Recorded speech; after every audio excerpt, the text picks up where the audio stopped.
contemplate the workings of the inner being. Your eyes are wide open, but are you really seeing? It's just one of those days that a tie goes through. Just one of those days. Oh, no, I don't really know what to do with the word. I didn't really think ahead. Hi. Hey, what up, y'all? My name is Ty. This is Cole. We are Ty Cole. And you are listening to Mentor in the Mirror. Before we even start, if you have not reviewed and rated the show, please take a second. I always say it at the end, and you know what, y'all? I'm going to ask for what I need. So I'm going to do it from the gate so that it's all very clear. I need and desire that if our episodes have spoken to you and you haven't taken just a couple minutes to give us some thoughts or pop in 5 stars, we'd greatly appreciate it. So I'm communicating my needs. Yes, and I'm going to communicate something else that we always put at the end that we can start putting at the beginning as well. We do have groups available to you if you want to join quarterly us and masterminds. Get into something deep with us. We have quarterly masterminds in Austin, Texas. Hit our website, tycole.com. And they never exceed 15 people. 12 is where we cut it off. Just sometimes there are life things where there's extraordinary circumstances. So we'll let people squeeze in if it's in alignment. But our cutoff is 12. And that's so that we have the one-on-one time with people. You've heard us dive into all of these concepts. So you can imagine having that close proximity for plus 3 days, 3 full days. We're not 9-to-5ers here. Nope. You know, I mean, we're the last ones to bed every single time, every single night. We're usually up talking to people till 3, 4 in the morning, and we're back up at 9. We thrive. We live on this shit. We love it. Yeah. So let's get into it. Get it. Head over to talkhole.com. Links in the bio. Blah, blah, blah. Yakety schmackety schmack. Schmackety. I like that, schmackety. So what I wanted to just discuss, we've talked about it in great length together. We haven't talked about it on the podcast. And especially in the death of Kobe Bryant, the conversation came up between us again. Because of the rape charges that he had and him stepping out on his wife and all of all those dynamics, we started getting back into the discussion of where's the villain and where is, kind of the saint or the sinner, where we draw the lines and lynch people and whatever for things that they've quote unquote done wrong. Yeah. How do you choose your angels and your demons? And before we even get into that, I just want to give a shout to Kobe Bryant's family and everyone else lost in the crash. And everyone else lost in the crash, the pilot, and to all of the fans, the supporters, the people who loved all of these people. Shouts of strength, love, and condolences to you and all of your peeps. And being mindful that even if this didn't impact you at all, to decide what a person's impact was in someone else's life, it's really none of your business. And if there's people in your life that get upset when you lose celebrities, whatever, you have the opportunity to let them have that. It's something that I've watched where people are like, oh, see, people only care when something happens to celebrities. Yeah, you know what? Because that might be the closest relationship many people have had, is their imagination of their personal relationship, which is a valid one, to a celebrity, to an artist, to a movie, to a character.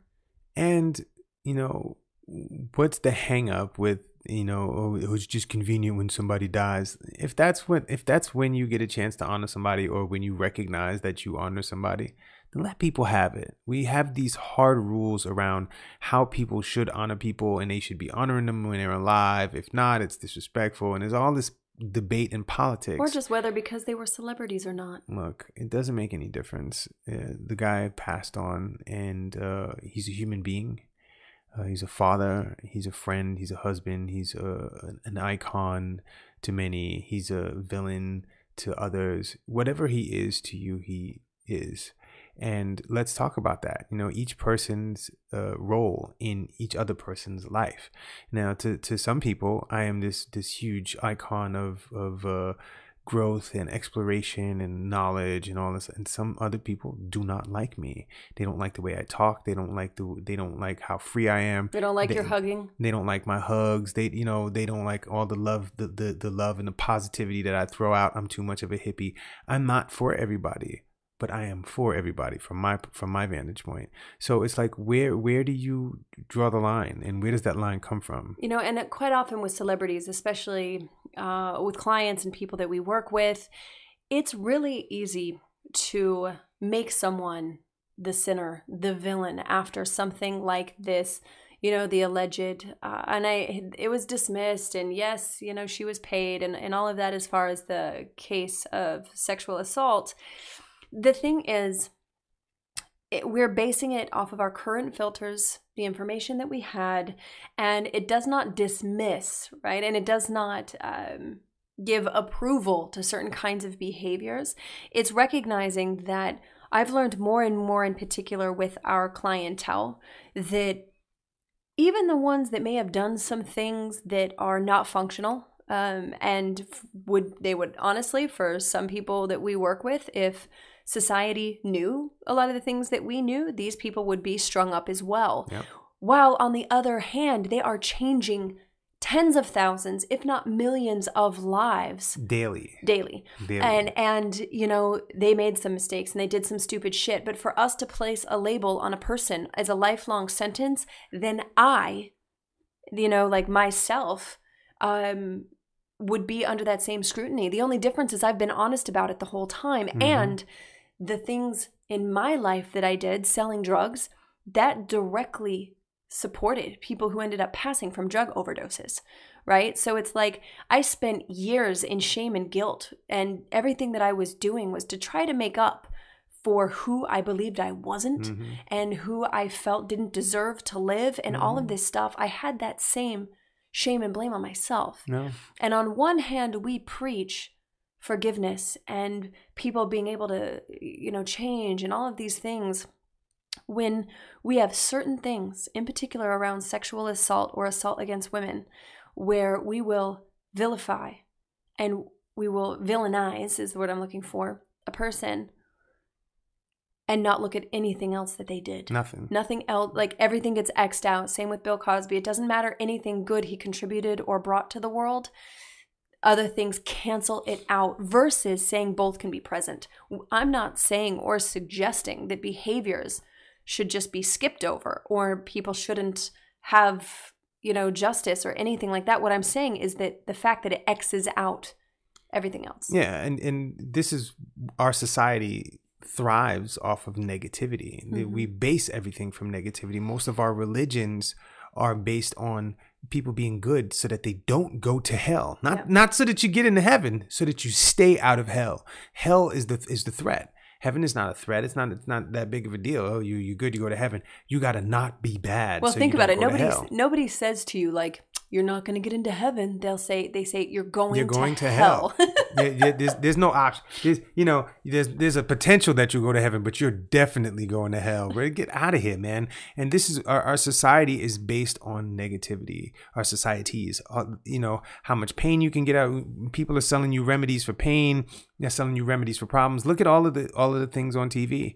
They're remedies for things. They're remedies for discomfort, remedies for lack of fun, remedies for everything is a remedy for something negative. And so we thrive off of these negative things. Well, I don't know if it's thriving. I guess that's the businesses thrive off of them. But we feed off of them. We feed off of them. We are being fed them. Yeah. It's being jammed down our throats. So when you look at people who are heroes, who have done things like let's bring Bill Cosby into it, because this is a discussion that I've had over and over again about, with friends, with people on Facebook around Bill Cosby, and how people have thrown Bill Cosby under the bus, and, what he did was horrible and unforgivable. And I'm like, what about the wonderful things Bill Cosby did? Are we going to celebrate? We can't celebrate them anymore. Mm-mm. So all of the things that this guy did that was great are now nullified because of the things that he did in the past as well. And so where do we draw the line with stuff like that? And why is it that we demonize people and we keep the demon, but we will not keep the angel. We will demonize and we will put people into jail. And, you know, even if they serve their time and they pay their debt to society that we've deemed as their debt to society, and they get out, we still demonize them. And we still, this is the only thing we can remember people for is the horrors or the bad stuff that they've done. And no matter what they've created in society. I know Bill Cosby was a huge inspiration to me. So is Kobe Bryant. And, you know, I'm not even a sports fan, and I like what Kobe was doing with his basketball stuff and the stuff that he did for communities. These are things that nobody's looking at. He was actually involved and did donate and do a tremendous amount for other nonprofit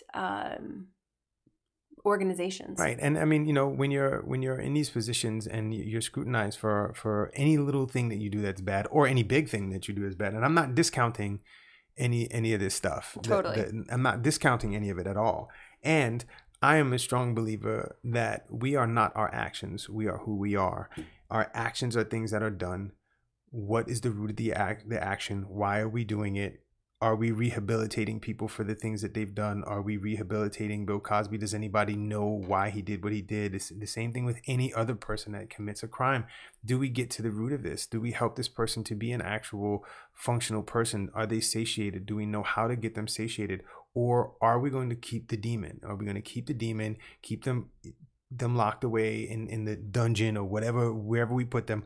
Or are we going to actually nurture this human being? The thing is, it's still a representation of the dysfunction of society. It's not like, you know, the thing is people separate themselves from the rest. Them and the people that they can relate to are one tribe of people that are like-minded. And then there's everyone else. And so the top 1-2% is separate than, right? And so there is an expectation that if you have a lot of money, what you should be doing with it. And then if there's any bad behavior, your punishment, you shouldn't have money, you don't deserve it. And we're continuing to couple that having money means you're a better person, quote unquote. You know what I mean? Like that you should have gone through more, I don't know, you know, like just in my time in particular in dating a very well-known pop star and really being around some high level, and not just with him, like some of the biggest names in music, and we're talking about in the tens of millions, that are some of the most dysfunctional humans I've ever met in my life, and they're required to hide even more because their money is at risk. And their money is their connection to everything else, because without their money, they don't have connection, right? The money is what garners that connection. And so there's a lot more secrets and there's a lot more dysfunction that's just, yeah, they can hide it because they can pay people off and whatever. It's really looking at the fact that this is simply a representation of our societal dysfunction. Yeah, I mean, you know, it's a representation of the shadow side. Yeah. And when we talk about shadow in our work, shadow is not something that's bad. It's something that's not seen. It's not something that's observed. And when we pull up the shame devices and the guilt devices, and society says that your thoughts or your feelings or your actions are bad or wrong, people hide them. And so we have this huge amount of people not bringing things to the surface because they are required by society to keep them in the shadow. So as a society of people, we all have these shadow things bubbling under the surface. And so in order to have a pressure release valve, we point it at one person.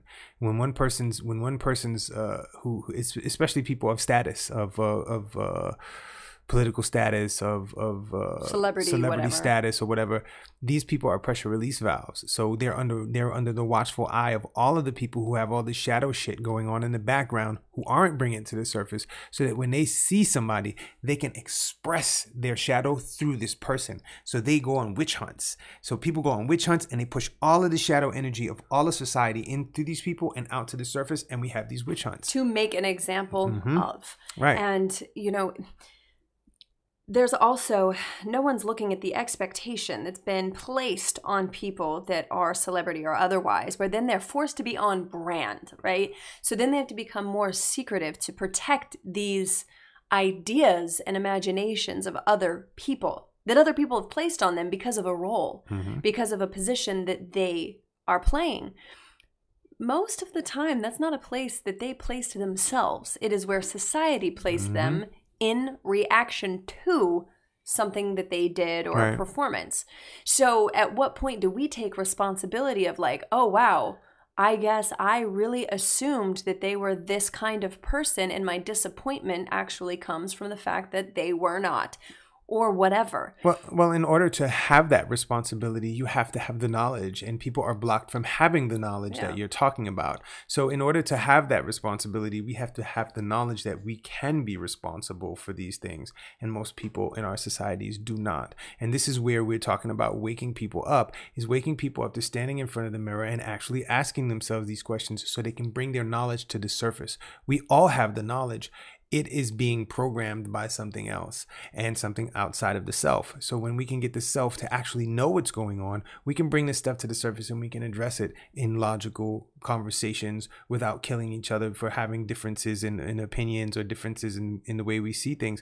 We can bring things to the table and we can come together and work together on these things. We don't have to slay the dragon all the time. Well, and through the evolutionary process, so we talk about the 3 energies of evolution: the snake, the puma, and the condor. I'll get into it in a future episode, I swear, and really get into this in more detail.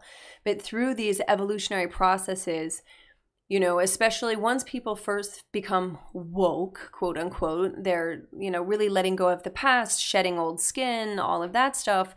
What can also happen or what does happen and kind of is required to happen is you have to change the people in your environment, right? So you stop talking to certain people because you need to fortify your life team, your safe container, that kind of thing. And so there is a point in the evolutionary process when you're going from that snake to puma, puma to condor energy, where you start being able to hold space for people that are very different from you, because you have now reprogrammed your nervous system to not be reactive to ideas that are conflicting to yours. Mm-hmm. Or you can sit in the conflict it creates without being reactive, and you can be responsive and have conversations.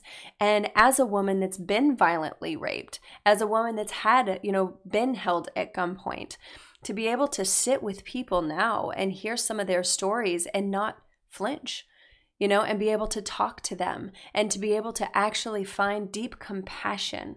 I'm so grateful for the work that we do, because I've actually had the opportunity to work with predators who society would deem as a predator. Mm-hmm. When, as you start to peel back the layers of it, you realize that, again, this is a manifestation of societal issues that I'm now getting to face and change for that individual, which changes the energetic it starts to change the habitual nature and that energy that is running through society. Because now I have the tools, I have the support, the systems, the boundaries. I know what I'm willing to tolerate, that now I can go face to face in conversations that 10 years ago I couldn't even consider. Mm-hmm. Everything in my body would make me run, not make me feel like I would be gone to save myself. And so I urge anyone listening right now to engage in conversation that you are comfortable to navigate through. If you know you still feel safe in it, even if you feel your nervous system getting a little fired up, to see where you can go with a conversation with someone completely different than you, from a place of curiosity versus defensiveness or a need to prove an idea, or to just to be combative. You know, we are human beings, all of us, each and every one, and we all have that shadow side. We all have the dark stuff. When something happens when you're a kid and you do something that's messed up, right? Or is dysfunctional, or that doesn't work for society or whatever, your parents tell you about it and they rehab you, or they do their best to rehab you. And if something is up with your parents and they can't rehab you because they need rehab, and it becomes a double dysfunction. And so these are the things that happen when we're children, and we don't have a functional rehabilitation situation or a habilitation. Is that even a word? It is now. Habilitation. We don't habilitate people in the first place to habilitate. We don't educate people in the first place on how to perform, because most of us don't know how in the first place. So we have a society full of people that don't know how to raise children, who were raised by children, who were raised by children, who were raised by children, who now have created all these rules of how things work. And we move into adulthood still having all these dysfunctions, and then we get caught for doing something, or we do something really dysfunctional as an adult, and instead of rehabbing these people, we lock them away. Right. And we punish them forever with the scarlet letter, or the demon title, or the sex offender, or whatever it is. And I'm not saying that these are great things or good things. They are not. And there's something behind it, and it's very seldom one person. And in our work and the work that we do, we ask people to create teams around their lives, because we need each other, and we didn't get where we are by ourselves. And we're not going to get out of it by ourselves. We're not going to get out of it by ourselves. This has got to be a cohesive family style thing. And when we really start to see that when we bring things together, people really are fucking awesome deep down inside, all of us. And, when we have dysfunctions, it's not just a product of one person's doing. It's a product of society. And and like you always say, when you start to understand the way that these societal conditionings work through us as people, as almost like an entity where culture, where you were born, has to defend itself, right? It's this separate entity that lives through you, that if someone is challenging your culture, then it is a threat to your life, to your existence, but it's still outside of you. That's just based on where you were born. And we have that with religion and family and states and like all of these layers to it that puts our bodies on guard. It's not even a mental thing. It is too. It's also the physiological reaction. Indeed. And, I just want to put this out there to anyone who's ever done anything dysfunctional or something that society deems as dysfunctional. You are loved here from this person right here, right now. If you've hurt someone, raped someone, shot somebody, killed somebody, stole some money, whatever, you are loved. And there's never any judgment coming off me for anything, because I know about doing things that are dysfunctional. I know about doing things that have hurt people. I am no angel, and I am no demon. I am a human being. And the things that I have done are not who I am. They are things that I have done. And that includes the good shit and the bad shit, the functional shit and the dysfunctional shit. I am a human being, and I see you, and I got you. And this is the society of people that I'm looking to really help them uplift themselves and each other. When we're in the hood, from where I came from, people stole shit because, crack ravaged my neighborhood. And, then kids were in the house with just other kids, and their parents were either cracked out or they were in jail. And what did they do? They had to steal. And so they stole, and they ended up locked up. And then when they get out, they don't know how to function. And then it becomes a cycle. And then we demonize people for being the way they are. And society is creating this type of stuff. The lack of privilege, the lack of resources, these things are strategically placed in neighborhoods and in areas of the world. And we keep people subdued and held back. And then we punish them for that. And then they don't know how to perform any other way than what we've taught them how to perform. And we demonize them over and over again. And we make demons, and we tell people that they're demons, and we treat them like that. And it's not the case. It's society. Our society needs to be restructured. And that's what we're working on. Well, it's also recognizing that we are society. It's like, because we talk a lot about societal conditioning and society, and we are society. We are. So the change, the change in what you're looking for society to do, you are the representation of society. You are that piece, that part of the chain, that element that is integrated, that the more that you perform in how you want society to perform, the more you will actualize it by allowing other people to shift, because you created space for them to.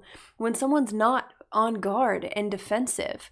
It's amazing the conversations we have with people that are so outside of our ideologies and our belief structure that we know through curiosity and questions, we can have a conversation with anyone, you know? And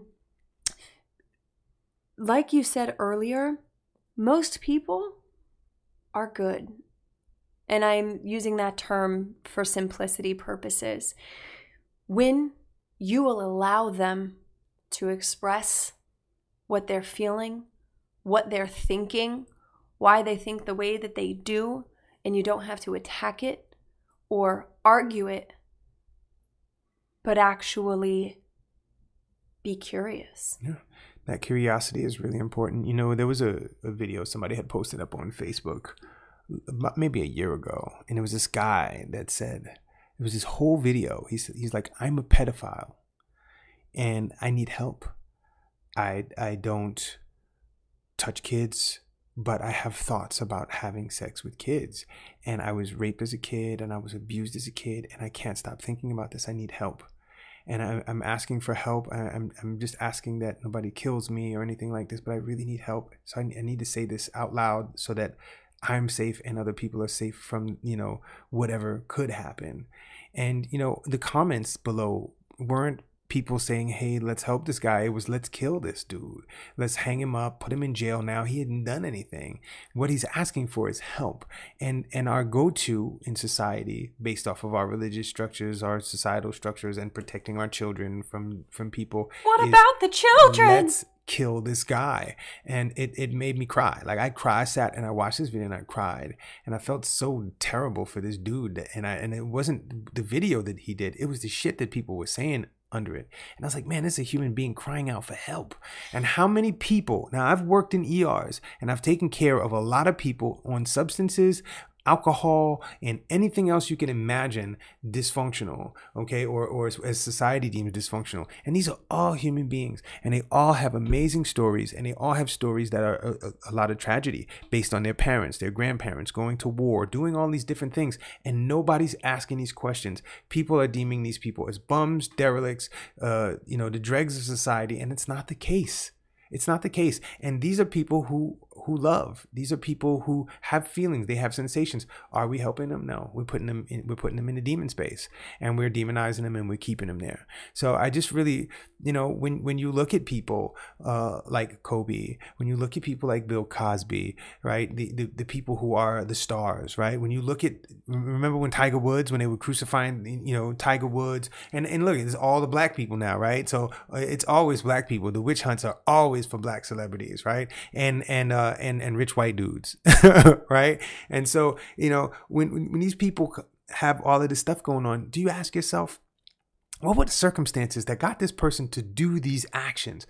Do you know? Do you even care? Or is it just the action? And if you don't care, choose to not waste your energy projecting it in that. Look, if it upsets you that other people are where they are, or especially if they're a celebrity and they have money and you feel like they don't deserve it, by attaching the deserving and punishment, you are subconsciously creating a conditioning within yourself that will make you adverse to money, because you're making associations to celebrity and finance that is negative, that those kinds of people, right? Wealthy people, rich people, celebrity people, you can actually keep from financial growth.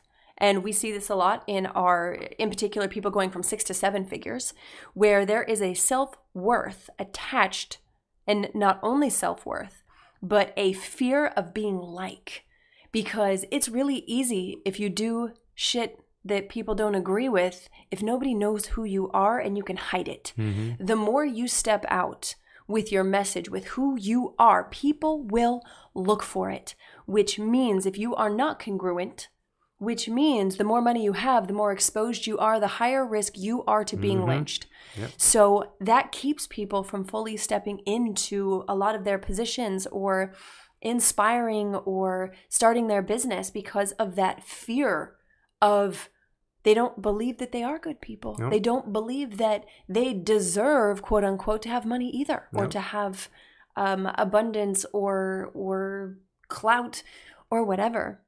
So it's something just to be mindful of and to check in with yourself. When you start to judge someone, they've done something that you deem as unforgivable, evil, whatever. How much energy are you spending projecting that at an individual that you don't believe in versus putting energy, the same amount of hate you're throwing in one direction or disdain or negativity? Are you putting even a fraction of that energy into what you're looking to create in your life versus focusing on more of what you don't want, don't like, don't believe in, don't support? Even when I think of like with the whole R. Kelly case, I didn't go on a manhunt to say anyone that deals with R. Kelly I won't talk to, all this stuff, because I'm not even giving R. Kelly my energy in that way. I have shit to do.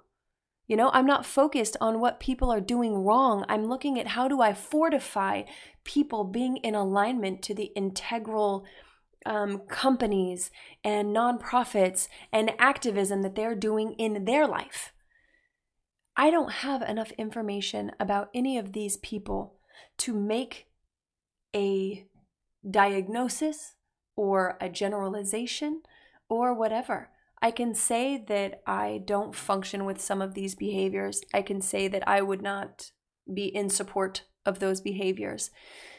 I've just chosen to spend my energy educating women about boundaries, teaching young girls about how to mind their body, how to ask for help, getting their own boundaries of what's appropriate.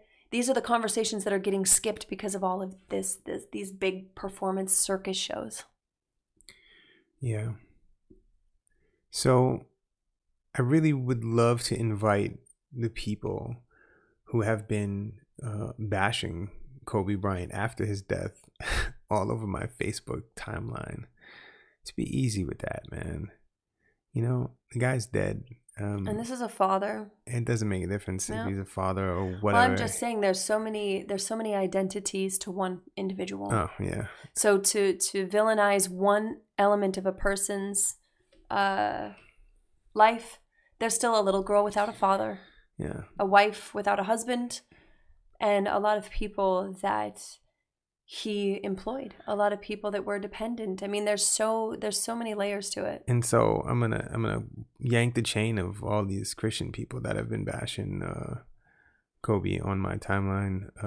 Your man Jesus Christ, JC, the place to be. He said at the stoning, man, let he without sin cast the first stone. And if you are really holier than thou and you ain't got nothing on your plate, then feel free to bash away. But if you got shit on your plate, that you haven't spoken out about, then come on, let's bring it out. Let's bring it to the table. I got shit, I bring it right to the table. I have no issues with it. Man, it's sitting on the table. We took it out from under the table.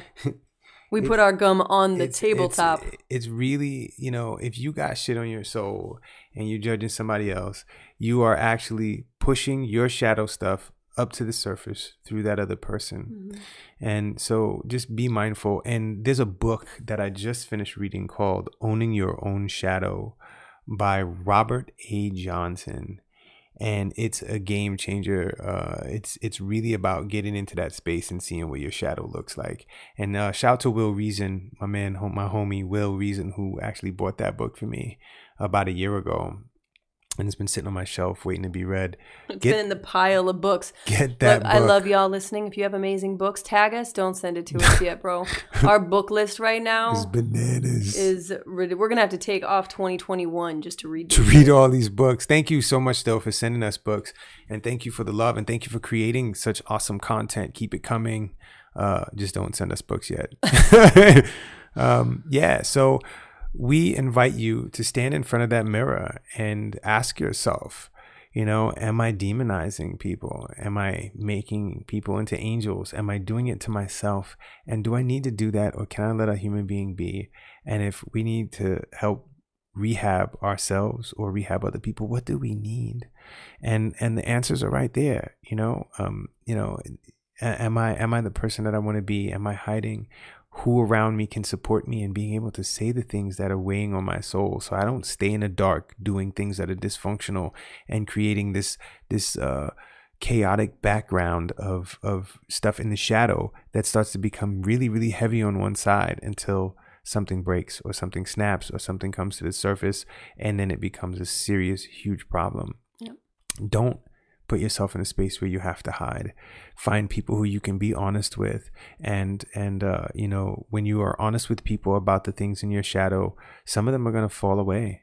Some of them are not going to rock with you anymore, and those are not your people. The people who can lean into you will lean into you, and they'll be there for you and with you.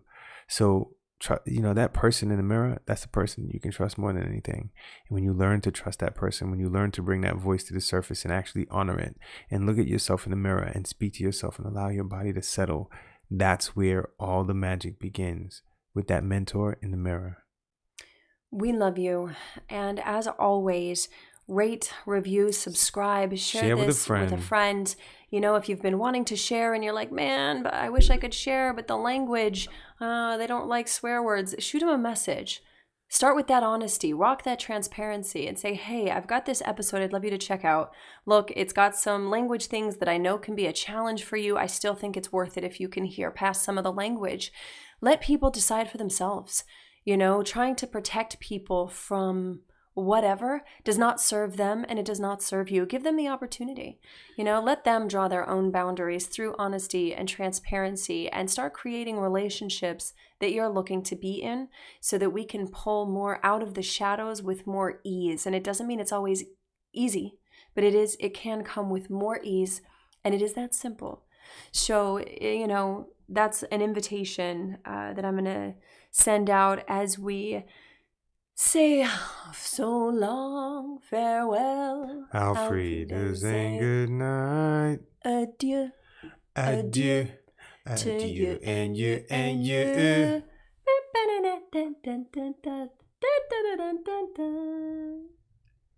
My name is Cole. My name is Ta. Be free.